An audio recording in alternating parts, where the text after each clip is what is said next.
Jina lake ni Yasmina Watara. Kabla ulimwengu haujajua jina la Captain Ibrahim Traore, kabla ulimwengu haujaona gwanda za Captain, kulikuwa na mtu anaitwa Yasmina, jasiri, mpole, asiye sahaulika. Alizaliwa mwaka 1991 huko Bobo Dioulasso, mji wa kihistoria unaojulikana kwa music lakini na miti mingi ya maembe. Ni mji wa pili kwa ukubwa ndani ya Burkina Faso, lakini kwake hapa ni nyumbani. Binti aliyezaliwa na wazazi wenye kuheshimika sana katika jamii.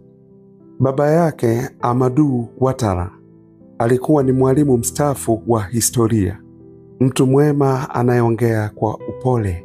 Wakati wa chakula cha jioni ni mtu aliyekuwa anarudia sana kauli za Thomas Sankara. Kwa muda wa miaka 30 amekuwa akifundisha ukolezi wa Zim Kibori, akiacha alama kwa vizazi vingi vya wanafunzi. Wanafunzi wengi wakiwa wanakumbuka vile alivyokuwa anaandika ubaoni na sauti yake nzito. Mama yake Fati Diara yeye alikuwa tofauti. Mcheshi, mtu wa shughuli asiyetulia mahala pamoja. Mtoaji, taaluma yake alikuwa ni mkunga, akiwasaidia wanawake mamia wakijifungua watoto wao kwenye mji huo. Wengi walikuwa wakimuita jina Tanti Fati, hata kama walikuwa hawafanani. Kati yao Yasmina alijifunza thamani ya uvumilivu na malengo. Alikuwa ni mtoto wa pili katika watoto wanne. Karim mzaliwa wa kwanza. Aminata dada mdogo, huyu alikuwa kama moyo wa familia. Siku zote akisaidia, akitabasamu. Baadaye akawa nesi. Na kaka mdogo Ibrahima bado yuko shuleni. Yuko nchi jirani Cote d'Ivoire akijifunza uinjinia, akifukuzia ndoto zake nje ya Burkina Faso. Yasmina alibaki nyumbani sio kwa sababu amekosa maono, ila ni kwa sababu ruti yake ilikuwa ni ndani zaidi. Uwepo wake ulikuwa muhimu sana. Anatembea kwa umakini akiwa ni mwenye neema, na yuko makini na kila anachokiongea. Na walimu wanasema haikuwa lazima apige kelele, ila akiongea polepole na darasa zima lingekuwa linasikiliza. Hakuwa na aibu. Akiwa amevaa hijabu yake kwa kujivuna na kwa makusudi kabisa. Kila siku alikuwa anabeba notebook yake kama imebeba hatima ya mbeleni, kwa sababu kwake ndivyo ilivyokuwa. Aliingia kwenye mashindano ya kusoma mashairi shuleni, sio kama mwigizaji tu, lakini sauti yake ilikuwa ni ya upole, akiwa anamuiga Mariama Ba, na wote waliomjua wanakumbuka akiingia darasani alivyokuwa mstaarabu. Vijana wakishusha sauti zao wakiwa karibu naye, si kwa sababu wanamuogopa, ila kwa sababu ya heshima. Je, watu wazima nao walipokuwa wakisalimiana naye walikuwa wanaonyesha heshima kama wanasalimiana na mtu mzima mwenzao. Hakuwa mtu wa makelele wala mtengeneza tension, ila wakati mwingine tension ndio ilikuwa inamtafuta yeye. Muda mrefu kabla hajawa mke wa askari au mke wa raisi, alikuwa ni Yasmina, na mpaka sasa bado ni Yasmina. Na kila kitu kilichokuja baada kilianza na haiba aliyoibeba ndani yake. Haikuwa kukutana kimapenzi, ulikuwa ni muungano ama muunganiko wa sirisiri ambao baadaye ulibadilisha kila kitu. Kwenye maktaba ya chuo, Yasmina alikuwa amekaa akijifunza mambo yake ya fasihi, a modern literature. Pembeni yake amekaa kijana Ibrahim Traore ambaye anasomea masuala ya jiolojia. Umakini wake utaupenda. Mazungumzo yao yalianzia pale ambapo aliulizwa kama angehitaji tafsiri ya Kifaransa, lakini akakataa na akarudi kuendelea kusoma kitabu chake. Kwa sababu Ibrahim alimuona Yasmina alivyokuwa na umakini mkubwa sana katika kufuatilia alichokuwa anakisoma. Hakukuwa na muunganiko wa aina yoyote, isipokuwa ni wanafunzi wawili tu waliokaa hapo, kila mmoja akijifunza kwa upande wake. Lakini miezi kadhaa iliyofuata, Wakakutana tena maeneo kama vile msikitini na kwenye kefu. Hawakuongea lolote, lakini macho yao yalipogongana, kuna asili ndani yao ilikuwa inapiga kelele. Traore alivutwa sana na upole wa huyu mwanamke, nidhamu yake na unyenyekevu wake. Mazungumzo yakaanza kukua kidogo kidogo mpaka mwaka 2011 wakati Ibrahim alipomuomba kuonana na wazazi wake. Yasmina alishangaa na akakubali kwa sharti moja tu, baada ya graduation, na mahusiano yao yangekuwa kwenye ngazi za mwanzo kabisa, na yakaanza kukua katika uelekeo waliokuwa hawajautegemea. Walitumia muda mrefu zaidi kuongea baada ya masomo yao, wakishare vitabu, wakijadili ndoto zao kwa ajili ya hatima yao, na Ibrahim akaonekana kutiwa moyo sana na kuwa comfortable kwenye uwepo wa huyu mwanamke. Upande wa pili, Yasmina akivutiwa sana na the way huyu kijana anavyoonekana. Hawakuwa na haraka kwenye kukimbilia chochote kile, wakiruhusu muunganiko wa asili baina yao. Graduation ilipokuwa inakaribia, mahusiano yao yakawa yanaenda ndani zaidi, na wakajua mahusiano yao yanawapelekea kwenye kitu fulani halisi, kitu ambacho sio cha kulazimisha. Mahusiano yasiyo na misukosuko kati yao yakawa yanatabiri jambo kubwa mbeleni. Sio tu mapenzi kama mapenzi mengine, ila kitu fulani ambacho ni kikubwa, ambacho kimejengwa kwenye heshima na ufahamu. Baada ya graduation mwaka 2012, Traore akaenda kwenye mafunzo ya kijeshi. Yasmina akarudi Bobo Dioulasso na akaajiriwa kama mwalimu wa shule ya sekondari. Kwa mwaka hawakuonana, lakini walikuwa wanatumiana barua, tena zilizoandikwa kwa mkono.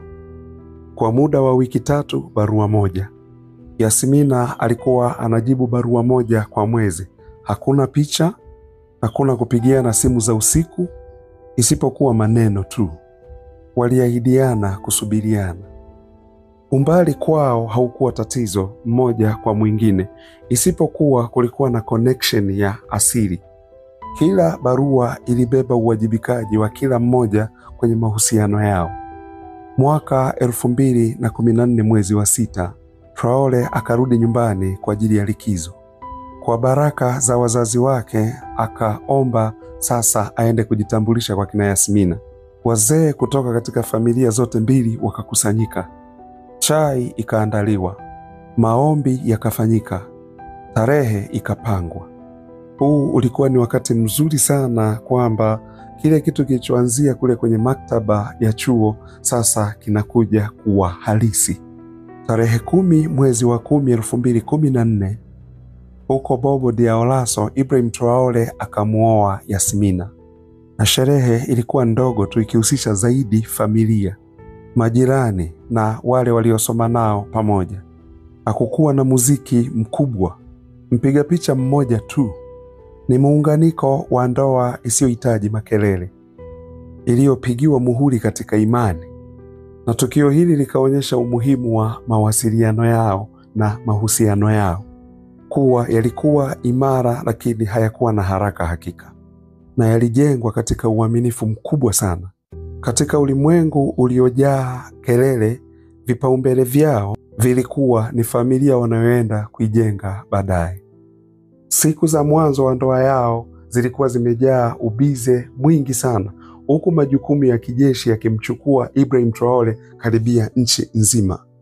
Maeneo tofauti tofauti kama Faden, Gurma, Jibo, Kaya, na Yasmina aliweza kumfuata pale alipoweza, na pale asipoweza basi alisubiri.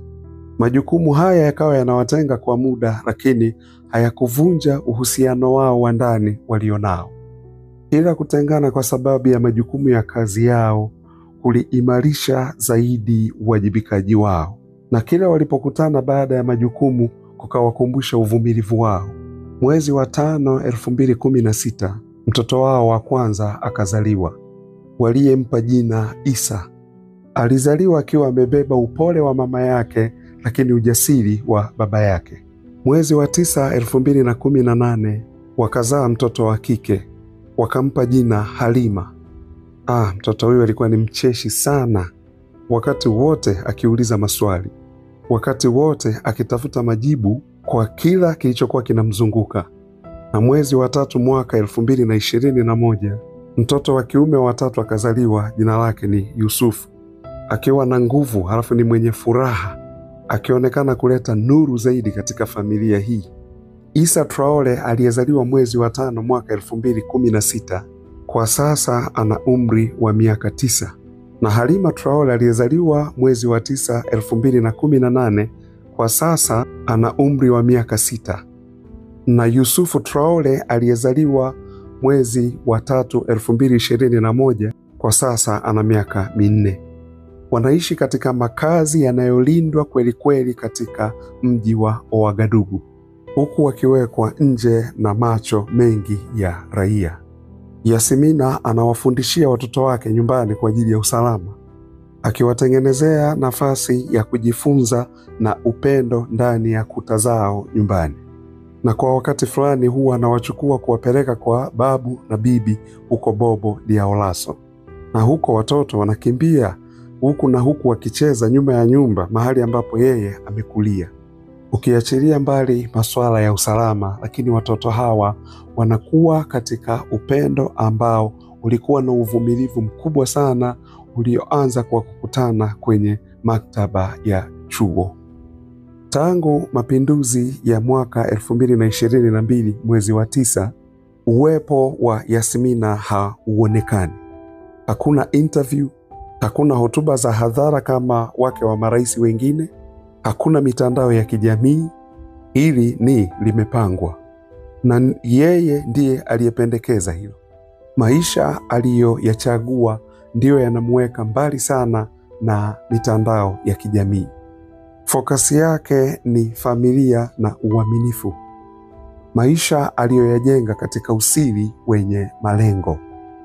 Na marafiki zake wanadai huwaga anaswali mara 5 kwa siku bila kufeli, na anasikiliza mafundisho ya msaafu katika redio yake ya zamani akiwa anapika, na huwa anaandika masimulizi ya safari yake kila siku usiku.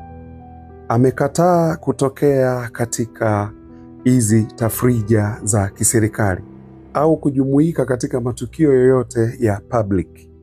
Na wageni wanapomuuliza kuhusiana na majukumu yake, huwa anawajibu, mimi siye niliyechaguliwa, ila yeye mume wangu ndiye aliyechaguliwa. Unyenyekevu wake unaongea kwa sauti kubwa kuliko kujitokeza hadharani.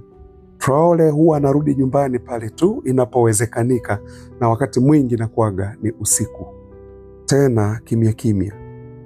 Na watoto wake wanamkimbilia kwa furaha anapokuja, na furaha inakuwa imeijaza nyumba. Anawabebea zawadi ya vinyago vidogo vidogo vilivyochongwa na wasanii wa pale pale Burkina Faso kutoka kwenye miti. Wanakaa pamoja wakicheza, wakicheka, wakila na kutia stori za hapa na pale, na baadaye kufanya sala ama kuomba pamoja kama familia. Nyumba yao imetulia, ikiwa na vyumba 3 vya kulala na bustani nyuma ya nyumba. Hakuna vitu vya anasa kama kwa viongozi wengine. Ni mahali ambapo pametengenezwa kwa ajili ya kuishi, hapajatengenezwa kwa ajili ya kujionyesha. Yasmina amepapamba na vitu alivyovitengeneza kwa mkono wake mwenyewe.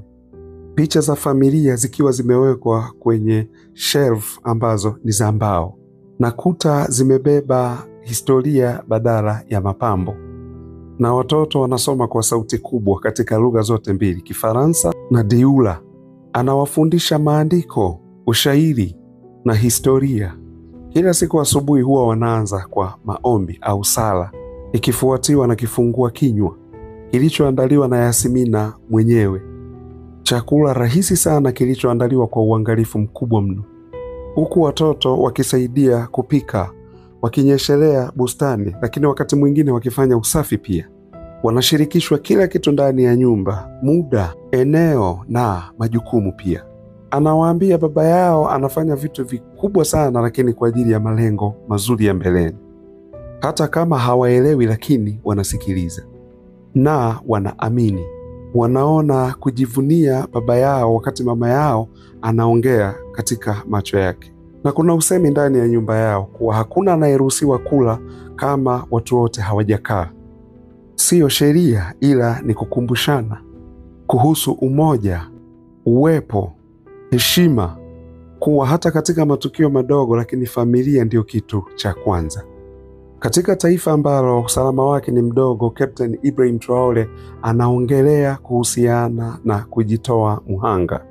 Na anaongelea kujitoa muhanga kuhusiana na raia, na sio kummention Yasmina, si kwa sababu hamjali, ila kwa sababu yeye mawazo yake ni mkombozi wa taifa zima. Lakini kujisacrifice huku anamaanisha Yasmina, sio kwa sababu hamthamini, ila ni kwa sababu Yasmina namna alivyojitolea, amejitolea zaidi ya Ibrahim Traore. Ameacha kuonekana hadharani kwa ajili ya mipango ya mumewe. Angetamani mume wake awe naye saa zote, lakini hilo imebidi aliache kwa sababu mumewe ana majukumu. Yeye ni nguvu iliyoko nyuma isiyoonekana kwa ajili ya mapinduzi.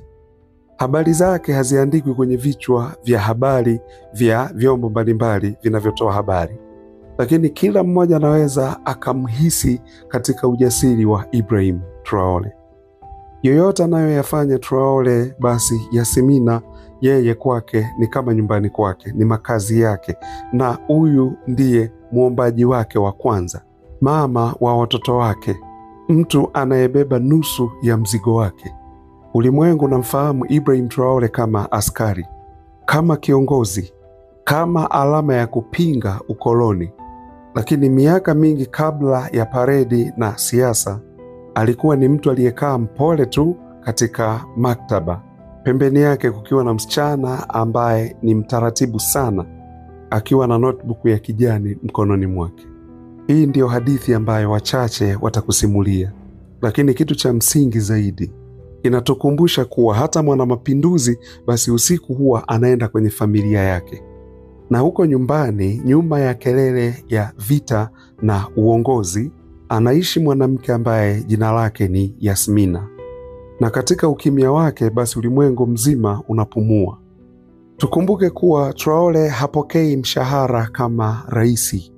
Mshahara anaopokea ni wa cheo chake katika jeshi cha ukapteni.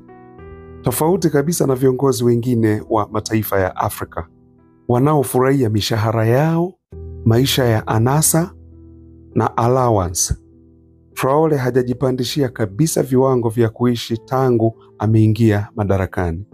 Hajajipa mwenyewe vipaumbele juu ya cheo chake cha ukapteni. Hamiliki wala kusafiri na private jets.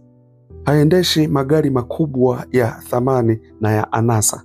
Usafiri wake ni ule ule wa kumwezesha kufika katika majukumu yake, ukilenga zaidi majukumu yake na sio anasa. Maisha yake hayajabadilika kuenda kuwa maisha ya mtu mwingine. Ameendelea kuwa ni yule yule wa zamani, akimaintain nidhamu aliyoipata jeshini. Wakati viongozi wengine wakivaa suti walizonunua nje, wakivaa saa walizoziagiza nje na viatu walivyoviagiza Uturuki, hii ni tofauti kabisa kwa captain. Yeye huvaa daima gwanda zake za jeshi. Havai tai za gari, havai viatu vya kung'aa kutokea nje, ni buti za jeshi tu na gwanda za jeshi zinazoashiria utambulisho wake. Akiwa amevalia bastola yake kiunoni, si kwa ajili ya kujionyesha, ila ni sehemu ya utayari wake kwa chochote. Hii ndiyo tabia yake iliyozaliwa kutoka kwenye mafunzo ya kijeshi, lakini na asili yake pia. Uwepo wa Traore unaashiria thamani yake, nidhamu, mtu simple, majukumu. Kukataa kwake kuishi maisha ya anasa kwa kupitia madaraka aliyonayo imekuwa ni alama kubwa sana katika uongozi wake. Ni ujumbe kwa umma kuwa hajabadilika. Nguo zake, nyumba yake na kipato chake viko vile vile, isipokuwa uwajibikaji wake ndio umekuwa. Hii ndiyo familia ya Captain Ibrahim Traore ambayo wengi walikuwa hawaijui. Ukiachilia mbali ile picha inayotokeaga kukiwa na mwanamke amesimama pembeni yake, lakini ile ni picha ya kawaida tu. Lakini hii ndiyo familia ya mwamba Ibrahim Traore. Asanteni sana. Mungu ibariki Afrika, Mungu ibariki Burkina Faso, Mungu mbariki Captain Ibrahim Traore. Amen.